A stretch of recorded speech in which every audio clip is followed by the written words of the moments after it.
बच्चों फाइनली विज्ञान का 20 मार्च का असली पेपर मिल चुका है।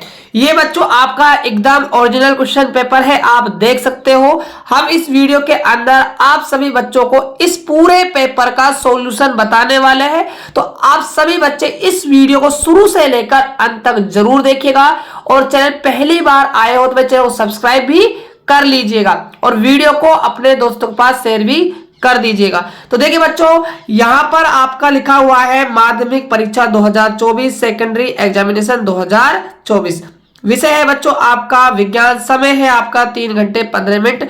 पूर्णांक आपका 80 नंबर का बच्चों आपका पेपर होगा। ये कुछ बच्चों आपके लिए सामान्य परीक्षार्थियों के निर्देश दिए हुए हैं, इनको भी आप अच्छे से पढ़ सकते हो। अब बच्चों हम करवाते हैं इस पेपर का सॉल्यूशन। देखिए आपका सबसे पहले रहेगा खंड ए। खंड ए के अंदर बच्चों आपको सोल्व करने हैं ऑब्जेक्टिव क्वेश्चन। तो पहला क्वेश्चन है मैग्नीशियम रिबन का ऑक्सीजन की उपस्थिति में दहन उदाहरण है। यानी कि आप मैग्नीशियम रिबन को बच्चों जला रहे हो ऑक्सीजन की उपस्थिति में, तो ये किस प्रकार की अभिक्रिया है, अभिक्रिया का आपको नाम बताना है। अपचयन है, उपचयन है, रेडॉक्स अभिक्रिया है या फिर संयोजन अभिक्रिया है। तो याद रखिएगा बच्चों, ये आपकी अभिक्रिया है रेडॉक्स अभिक्रिया। रेडॉक्स अभिक्रिया बच्चों वो अभिक्रिया कहलाती है जिसके अंदर ऑक्सीकरण और अपचयन क्या हो, एक साथ हो। ठीक है। सेकंड क्वेश्चन है आपका रक्त दाब को मापने में किस यंत्र का प्रयोग किया जाता है। तो रक्त दाब का जो मापन किया जाता है बच्चों वो किया जाता है स्पेगोगेमोमेनोमीटर से। सेकंड ऑप्शन आपका बिल्कुल सही हो जाएगा। अगला क्वेश्चन है पराग नलिका का बीजांड की ओर वृद्धि करना किस प्रकार की गति का उदाहरण है। तो गति का आपको उदाहरण बताना है। इसके अंदर आएगा बच्चों आपका रसायनुवर्तन। सेकंड ऑप्शन आपका बिल्कुल सही होगा। बात करते हैं बच्चों फोर्थ क्वेश्चन की। गैल्सेल एसिटिक अम्ल का गलनांक होता है 240 केल्विन, 290 केल्विन, 240 केल्विन। बच्चों ये ऑप्शन 2 बार है, ये भी आपका 240 केल्विन है। एक ही ऑप्शन बच्चों 3 बार रिपीट हो चुका है। ठीक है। तो इसका सही जो आंसर होगा बच्चों वो आपका हो जाएगा 290 केल्विन। 290 केल्विन। केल्विन के अंदर पूछे बच्चों 290, डिग्री सेल्सियस के अंदर पूछे तो आपका हो जाएगा 16.5 डिग्री सेल्सियस। ये आप ध्यान में रख लीजिएगा। अगला क्वेश्चन है अति अम्लता का उपचार करने के लिए किस औषधि का उपयोग किया जाता है। प्रतिजैविक, एंटासिड, एनाल्जेसिक या फिर एंटीसेप्टिक। सही जवाब दीजिए, इसका सही आंसर क्या होगा बच्चों, इसका हो जाएगा एंटासिड। सेकंड ऑप्शन आपका बिल्कुल सही होगा। बात करते हैं क्वेश्चन नंबर 6 की। RRYY जीनी संरचना का बाह्य लक्षण होगा। बाह्य लक्षण आपको बताना है। गोल हरा, झुर्रीदार पीला, गोल पीला, झुर्रीदार हरा। तो बताइए सही जवाब क्या हो जाएगा। तो इसका आंसर हो जाएगा बच्चों गोल और पीला। थर्ड ऑप्शन आपका बिल्कुल सही होगा। अगला क्वेश्चन है दो तंत्रिका कोशिकाओं के मध्य खाली स्थान को कहते हैं। तो जो खाली स्थान है उसको बच्चों किस नाम से जानते हैं। सिनफेस, धूमिका, एक्सोन या कोशिका काय। तो इसको बच्चों जाना जाता है आपके सिनफेस के नाम से। फर्स्ट ऑप्शन बच्चों आपका बिल्कुल सुंदर जवाब हो जाएगा। बात करते हैं बच्चों हम नेक्स्ट क्वेश्चन की। तो अगला क्वेश्चन है बच्चों क्वेश्चन नंबर हमारा 8। एथेन का आणविक सूत्र C2H6 है। इसमें सह संयोजक बंधों की आपको संख्या बतानी है। तो इसके अंदर बच्चों सह संयोजक बंध होंगे आपके 7। सेकंड ऑप्शन आपका बिल्कुल सही हो जाएगा। अगला है चालक तार का जो प्रतिरोध होता है बच्चों किस पर निर्भर करता है। चालक तार की लंबाई पर, बिल्कुल सही बात है भाई, करता है निर्भर। चालक तार के अनुप्रस्थ काट के क्षेत्रफल पर बिल्कुल करता है। चालक पदार्थ की प्रकृति पर बच्चों करता है। इसीलिए आपको जो फोर्थ ऑप्शन है उपरोक्त सभी, ये बच्चों आपका बिल्कुल सही जवाब होगा। अगला क्वेश्चन है सीसा व टिन की मिश्र धातु जिसका उपयोग विद्युत तारों की परस्पर वेल्डिंग के लिए किया जाता है। तो क्या है, सोल्डर है, अमलगम है, पीतल है या फिर बच्चों क्या है, स्टील है। तो ये आपका होता है बच्चों सोल्डर। क्या होता है? सोल्डर होता है। फर्स्ट ऑप्शन आपका सही होगा। अगला है किसी शब्दकोश में पाए गए छोटे अक्षरों को पढ़ते समय आप निम्न में से कौन से लेंस का उपयोग पसंद करेंगे? देखो छोटे लेटर बच्चों आपको पढ़ने, स्मॉल लेटर आपको रीड करने हैं, तो उसके लिए हम यूज करेंगे बच्चों 5 सेंटीमीटर फोकस दूरी का एक उत्तल लेंस। थर्ड ऑप्शन आपका बिल्कुल सही हो जाएगा। बात की जाए अगले क्वेश्चन की, किसी विद्युत धारावाही चालक पर आरोपित बल की दिशा ज्ञात करने की संबंधित नियम है। तो नियम का आपको नाम बताना है। तो नियम है बच्चों आपका फ्लेमिंग का वाम हस्त का नियम। फर्स्ट ऑप्शन आपका बिल्कुल सही जवाब होगा। अगला क्वेश्चन है, मधुमेह से पीड़ित रोगी के रक्त में शर्करा की मात्रा है, बढ़ जाती है, कम हो जाती है, निरंतर परिवर्तनशील रहती है, सामान्य रहती है? तो बच्चों ये आपकी जो शर्करा की मात्रा है ये क्या है? बढ़ जाती है, इंक्रीज हो जाती है। फर्स्ट ऑप्शन आपका बिल्कुल सही होगा। बात करते हैं बच्चों नेक्स्ट क्वेश्चन की। क्वेश्चन नंबर है आपका 14। भारत में प्रत्यावर्ती धारा की आवृत्ति है 110 हर्ट्ज, 50 हर्ट्ज, 220 हर्ट्ज या फिर बच्चों 60 हर्ट्ज। तो याद रखिएगा भारत में जो आवृत्ति है वो आती है 50 हर्ट्ज की। सेकंड ऑप्शन आपका बिल्कुल सही होगा। अगला क्वेश्चन है, सूर्य से आने वाली पराबैंगनी किरणों से हमें बचाने वाली ओजोन परत के क्षरण के लिए मुख्य रूप से उत्तरदायी है क्लोरोफ्लोरोकार्बन, फियोन, नाइट्रस ऑक्साइड या फिर बच्चों कोई नहीं? तो इसके लिए बच्चों जिम्मेदार है क्लोरोफ्लोरोकार्बन। सेकंड ऑप्शन आपका बिल्कुल सही जवाब हो जाएगा। अब बात करते हैं बच्चों हम नेक्स्ट क्वेश्चन की, जिसके अंदर हमें रिक्त स्थानों क्या है भाई? पूर्ति करनी है। रिक्त स्थान बच्चों हमें भरने हैं। तो इसके अंदर पहले हम डिस्कस करते हैं क्वेश्चन नंबर 16 को। पूछ रहा है आपसे कि धातुएं कठोर सतह से टकराने पर आवाज उत्पन्न करती है, यह गुण खालिस्तान कहलाता है। तो ये गुण आपको बच्चों क्या कहलाएगा ये आपको बताना है। ये गुण बच्चों हमारा कहलाता है ध्वनि। क्या कहलाता है? ध्वनि कहलाता है। ध्वनि का बच्चों एक नाम और है दूसरा सोनोरस। क्या है? सोनोरस भी इसको कहते हैं।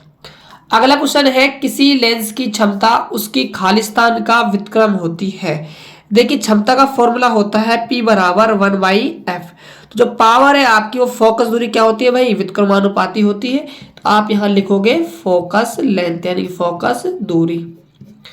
अगला क्वेश्चन है, जीवाणु एवं कवक मित्र अवशेषों का खालिस्तान करते हैं। तो क्या करते हैं भाई? इनका ये अपघटन करते हैं। अपघटन इसका सही जवाब होगा। अगला क्वेश्चन है, कठोर जल को मृदु बनाने के लिए खालिस्तान यौगिक प्रयुक्त होता है। तो कौन सा यौगिक यूज करते हैं बच्चों? हम सोडियम कार्बोनेट। सोडियम कार्बोनेट का यूज किया जाता है। अगला क्वेश्चन है, वोल्ट मीटर परिपथ में खालिस्तान क्रम में संयोजित होता है। देखो बच्चों एक तो होता है आपका एमीटर, एक होता है आपका वोल्ट मीटर। जो एमीटर परिपथ में जुड़ता है वो तो जुड़ता है बच्चों श्रेणी क्रम में, और जो वोल्ट मीटर होता है वो जुड़ता है बच्चों आपका समांतर क्रम में। तो यहां पर आपसे जो पूछ रहा है वो पूछ रहा है वोल्ट मीटर के बारे में। तो आंसर आएगा बच्चों समांतर क्रम में संयोजित होता है। अगला क्वेश्चन है, लाल रुधिर कणिकाओं का विनाश खालिस्तान में होता है। तो इनका विनाश बच्चों कहाँ होता है? विनाश आपको बताना है। तो विनाश होता है बच्चों इनका पैलीहा में। किसमें होता है? पैलीहा में होता है, जिसे क्या कहते हैं बच्चों? इसकी लाल रुधिर कणिकाओं क्या कहते हैं? कब्र भी कहते हैं। और जिनका जीवन काल होता है बच्चों वो 20 से 120 दिन का होता है। ये भी आप ध्यान में रख लीजिएगा। अगला क्वेश्चन है क्वेश्चन नंबर 22। परितंत्र में सूर्य का प्रकाश एक खालिस्तान घटक है। तो कौन सा घटक है बच्चों? ये है आपका अजैविक घटक। अजैविक घटक इसका बिल्कुल सही जवाब होगा। बात करते हैं बच्चों अब नेक्स्ट क्वेश्चन की। तो अब है बच्चों आपके अति लघुत्मक प्रश्न, जिसके अंदर हम देखने वाले हैं क्वेश्चन नंबर 23 को। सिरका में उपस्थित अम्ल का रासायनिक सूत्र बताना है और इसका आपको IUPAC नामकरण भी भाई लिखना है। तो बच्चों इसका जो रासायनिक सूत्र होगा वो हो जाएगा CH3 C double bond, C double bond नहीं बच्चों, डबल ओ एच, इसका क्या हो जाएगा भाई, रासायनिक सूत्र हो जाएगा। और इसका बच्चों रासायनिक सूत्र होगा, इसका जो आईयूपीएसी नाम है वो है एथेनोइक, एथेनोइक अम्ल, इसका क्या हो जाएगा, आईयूपीएसी नाम हो जाएगा। अगला क्वेश्चन है उत्सर्जन तंत्र की क्रियात्मक इकाई का नाम लिखिए। क्रियात्मक इकाई का नाम क्या हो जाएगा भाई, विक के काणु, विक इसका क्या हो जाएगा भाई, सही आंसर हो जाएगा। अगला क्वेश्चन है ग्रेफाइट विद्युत का चालन करता है क्यों। तो जो रीजन क्या है कि जो इसका चौथा बंध होता है, यानी जो फोर्थ बॉन्ड होता है वो क्या होता है भाई, फ्री होता है। इसके लिए वहां पर क्या है भाई, मुक्त इलेक्ट्रॉन मौजूद होते हैं, और ये मुक्त इलेक्ट्रॉन क्या है भाई, गति करने के लिए जिम्मेवार होते हैं, जिसके कारण क्या है ग्रेफाइट के अंदर विद्युत का चालन होता है। इतना बच्चों आपको लिखकर आना है। अगला क्वेश्चन है प्लाज्मोडियम में जनन किस विधि से होता है। तो कौन सी विधि है भाई, वो अलैंगिक, अलैंगिक विधि द्वारा होता है। अगला क्वेश्चन है वक्रता त्रिज्या तथा फोकस दूरी में क्या संबंध है। तो जो संबंध होता है वक्रता त्रिज्या बराबर होती है 2 गुना फोकस दूरी के। अगला क्वेश्चन है विरंजक चूर्ण बनाने के लिए प्रयुक्त यौगिक का रासायनिक नाम लिखिए। तो आपको इसका रासायनिक नाम बच्चों लिखना है। इसका जवाब बच्चों आप सभी देंगे कमेंट बॉक्स में।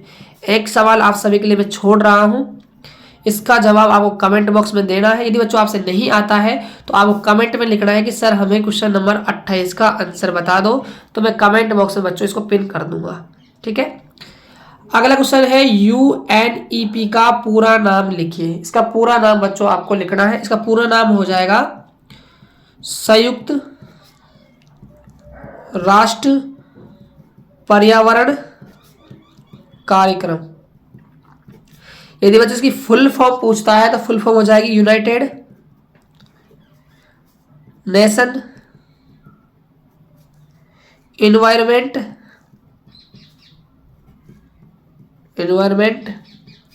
प्रोग्राम इसकी क्या है भाई, फुल फॉर्म हो जाएगी। अगला क्वेश्चन है विद्युत तथा चुंबकत्व के बीच संबंध की खोज किसने की थी। तो किसने की थी भाई, ये की थी आपके, इधर बच्चों में इसका आंसर लिख देता हूं, हंस क्रिश्चियन ओस्टर्ड ने, इसने बच्चों इसकी खोज की थी। अगला क्वेश्चन है लेंस का वह बिंदु जहां से गुजरने वाली प्रकाश किरण बिना अपवर्तन के सीधी निकल जाती है, वो तो बच्चों क्या है इसका प्रकाशिक केंद्र, प्रकाशिकी केंद्र हो जाएगा, प्रकाशिकी केंद्र हो जाएगा। अगला क्वेश्चन है ब्यूटेनोइक अम्ल का रासायनिक सूत्र लिखिए। तो रासायनिक सूत्र हो जाएगा बच्चों इसका C4H8O2, ये इसका रासायनिक सूत्र हो जाएगा। अब आप बच्चों नेक्स्ट क्वेश्चनों को भी देख सकते हो, जिससे कि आपको ये पता लग जाए कि पूरा पेपर है क्या बच्चों। अब आपके स्टार्ट हो जाएंगे लघुआत्मक प्रश्न, जिसके अंदर बच्चों क्वेश्चन नंबर है आपका 33।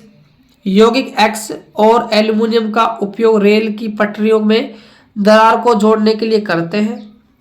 फर्स्ट क्वेश्चन है यौगिक एक्स की आपको पहचान करनी है, अभिक्रिया का नाम बताना है, इसका रासायनिक समीकरण बच्चों आपको लिखना है।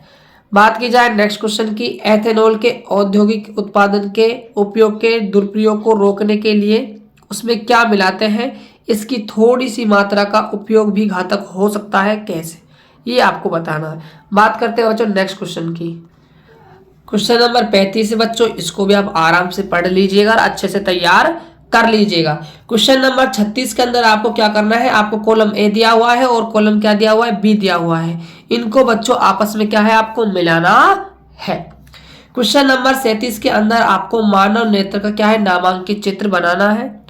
क्वेश्चन नंबर 38 के अंदर बच्चों आपको मानव में नर जनन हार्मोन का नाम लिखना है और इसके कार्य भी आपको बताने हैं। क्वेश्चन नंबर 39 के अंदर कांच की स्लेब में जब प्रकाश की किरण वायु से प्रवेश करती है तो उसके मार्ग को दर्शाते हुए किरण आरेख आपको बताना है। क्वेश्चन नंबर है आपका 40, चुंबकीय क्षेत्र रेखाओं के कोई 4 गुण लिखिए, आपको इनके 4 बच्चों गुण लिखकर बताने हैं। क्वेश्चन नंबर आपका 41 बच्चों ये है। क्वेश्चन नंबर 42 के अंदर आपको प्रकाश में वायु से 1.50 का अपवर्तनांक कांच की प्लेट प्रवेश करती है, कांच में प्रकाश की चाल कितनी है, निर्वात में इसका वेग दिया हुआ है। तो जो फॉर्मूला होता है C बराबर क्या होता है, C बराबर NV होता है। आपसे ना कांच में प्रकाश की चाल पूछिए, कांच में तो V पूछ रहा है, तो फॉर्मूला बन जाएगा V बराबर C बटा में N। तो V बराबर C का मान है 3 × 10⁸, N का मान है 1.50। यहाँ से पॉइंट हटाते हो तो नीचे क्या आएगा 100, ऊपर जाएगा तो -2, फिर प्लस की पावर हो जाएगी ऊपर 2, यानी कि 10⁻10 हो जाएगी बटा में 150। एक पावर से एक पावर कट जाएगी बच्चों, 3 × 10 की पावर क्या हो जाएगा 9 आ जाएगा, बटे में क्या है आपका 15, 3 पंजे 15, 1 बटा में 5 × 10⁻9। डिवाइड करते हो तो आपका आएगा 0.2 10⁻9। यहाँ से पॉइंट बच्चों आप खिसकाते हो तो 2 × 10⁸ मीटर पर सेकंड आपका वेग निकल कर आ जाएगा। क्वेश्चन नंबर 43 बच्चों ये है आपका। क्वेश्चन 44 आप पढ़ सकते हो। क्वेश्चन नंबर 45 के अंदर बच्चों आपको विस्थापन और द्विविस्थापन अभिक्रिया में अंतर स्पष्ट करना है। उसके बाद इसके अंदर बच्चों अथवा में क्वेश्चन है, आपको रासायनिक समीकरण दी हुई है, ये बच्चों आपको संतुलित करनी है। यहाँ Fe अकेला है, यहाँ Fe 3 है, इसका मतलब 3 से मल्टीप्लाई करना पड़ेगा। यहाँ ऑक्सीजन बच्चों 4 है और यहाँ हाइड्रोजन कितने 2 है, तो यहाँ आप क्या करोगे 4 से गुणा करोगे तो यहाँ हाइड्रोजन 8 हो जाएंगे, इसीलिए आपको इसको 4 से गुणा करना पड़ेगा। ठीक है, यहाँ देखो आप, यहाँ कार्बन अकेला है बच्चों, यहाँ भी कार्बन अकेला है, कोई दिक्कत वाली बात नहीं है। यहाँ देखो आप हाइड्रोजन 4 है, यहाँ बच्चों हाइड्रोजन कितने हैं 2 है, इसका मतलब इसको 2 से मल्टीप्लाई करना होगा।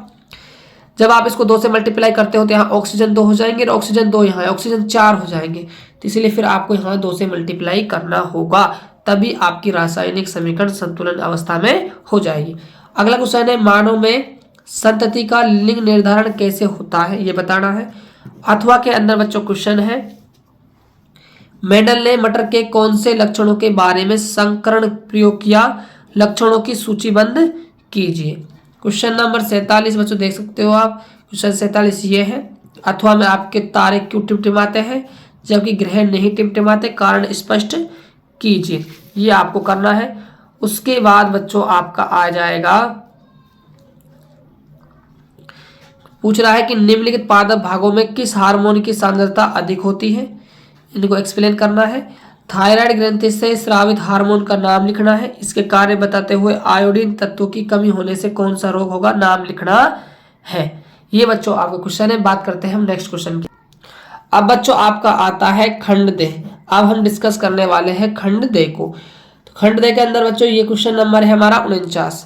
मानव में विकरणों का चित्र बनाइए। मानव शरीर में मूत्र निर्माण की क्रियाविधि का संक्षिप्त वर्णन कीजिए। मानव में विक्र के अतिरिक्त 2 अन्य उत्सर्जी अंगों के नाम लिखिए। अथवा के अंदर क्वेश्चन आएगा कि मानव पाचन तंत्र का नामक चित्र बनाइए। अमाशय तथा छोटी आंत में भोजन पदार्थ के पाचन को समझाइए। विद्युत परिपथ किसे कहते हैं, किसी परिपथ का प्रतिरोधक संयोजन का चित्र बनाइए। श्रेणी क्रम संयोजन, समांतर क्रम संयोजन को आपको समझाना है। प्रतिरोध R1 व R2 के श्रेणी क्रम एवं समांतर क्रम संयोजन का तुल्य प्रतिरोध का सूत्र है। तो श्रेणी क्रम का तो आ जाएगा बच्चों R बराबर में R1 प्लस में R2 प्लस में R3 डॉट डॉट प्लस में Rn, और समांतर क्रम का आ जाएगा भाई 1 में R बराबर 1 में R1 प्लस में 1 में R2 प्लस में 1 में R3 प्लस में 1 में Rn। ओम का नियम क्या है, इसके प्रायोगिक सत्यापन के परिपथ का नामक चित्र बनाकर वर्णन कीजिए। अगला क्वेश्चन है बच्चों, संलग्न परिपथ में ए तथा बी के बिंदुओं के मध्य कुल आपको प्रतिरोध ज्ञात करना है। देखिए यहाँ भी 3 ओम का प्रतिरोध है, यहाँ भी श्रेणी क्रम में है, तो यहाँ से मिलेगा 6 ओम। ये भी 3 श्रेणी में 6 ओम। समांतर में दोनों का मल्टीप्लाई बटे में दोनों का टोटल 36 बटा में 12, 12 चौके 36, 4 ओम इसका बिल्कुल सही जवाब हो जाएगा। क्वेश्चन नंबर आप बच्चों 51 में ध्यान से देख लीजिए। ये क्वेश्चन नंबर आपका 51 है। अवतल दर्पण से प्राप्त प्रतिबिंब किरण चित्र आरेख बनाकर प्रतिबिंब की प्रकृति स्पष्ट करें। फोकस पर स्थित हो, फोकस और ध्रुव के बीच हो। अथवा के अंदर क्वेश्चन है, उत्तल लेंस से प्राप्त प्रतिबिंब का किरण आरेख चित्र बनाइए एवं प्रतिबिंब की प्रकृति स्पष्ट करें जब बिंब कहाँ हो, 2f1 पर स्थित हो, फोकस f1 और प्रकाशीय केंद्र O के मध्य स्थित हो। ये बच्चों आपका 20 मार्च का क्या है, साइंस का पेपर है बच्चों। इस पेपर को आप अच्छे से करके चले जाना बच्चों। काफी क्वेश्चन आपको इस पेपर के अंदर से जरूर देखने को मिलेंगे। आई होप कि बच्चों आपको क्लास काफी अच्छा लगा होगा, ये वीडियो अच्छा लगा होगा। तो वीडियो अच्छा लगा हो तो लाइक कीजिए, चैनल को सब्सक्राइब भी कर दीजिएगा, अपने दोस्तों के पास शेयर भी कर दीजिएगा बच्चों। तो मिलते हैं और एक बेहतर वीडियो के साथ, तब तक के लिए जय हिंद, वंदे मातरम।